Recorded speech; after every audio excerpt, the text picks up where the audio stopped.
2, 3, 7.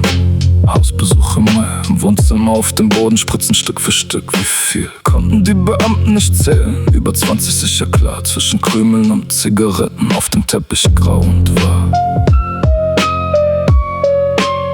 Im Kinderzimmer Zitat, auffällige Geruchsbelastung. Ein Bett ohne Bezug, ein Schrank halb offen ohne Achtung. Spielzeug fehlte komplett, dem Alter nicht entsprechend. Das Kind saß auf dem Boden, ruhig abwesend, langsam ergehend. Das Kind, das war ich, das Wort, das benutzen sie für mich. Nicht Junge, nicht Noah, nicht er, nur das Kind. Als hätte ich keinen Namen mehr verdient, als wäre ich Sache, nicht Mensch in dem Bericht. Verstehst du den Schmerz nicht?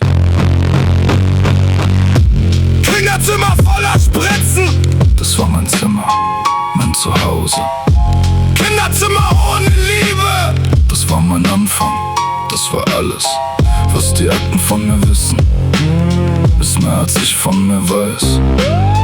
Kinderzimmer voller Spritzen, wo ich mal gelegen hab allein. Die Männer kamen unterschiedliche, die Akte zählt 6 Namen in 2 Monaten. Das war, was die Nachbarn dem Amt vertrauten. Türen auf, Türen zu, Stimmen, die das Kind hört nachts, während im Zimmer nebenan was geschieht, was niemand nennt, was kracht. Die Mutter war nicht ansprechbar, das steht in jedem Bericht. Bei Eintreffen der Beamten lallend, Pupillen reagieren nicht. Das Kind wurde mit Verdacht auf Vernachlässigung untersucht, untergewichtig, 2 Kilo unter der Norm. Sprachlich schwer beraucht, das heißt, ich konnte nicht sprechen mit 3, weil keiner mit mir gesprochen hat, weil keiner für mich frei, weil eine Mutter, die high ist für ein Kind nicht da, auch wenn sie im selben Raum liegt. Sie ist nicht da, sie ist nicht da.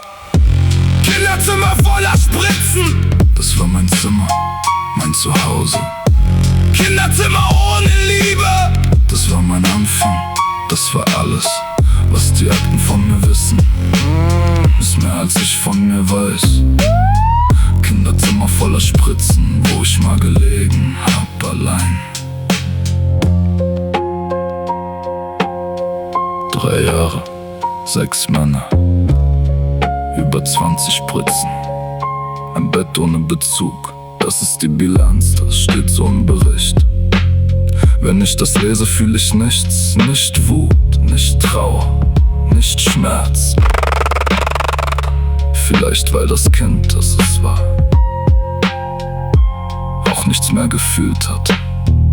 Vielleicht weil Fühlen damals schon Luxus war.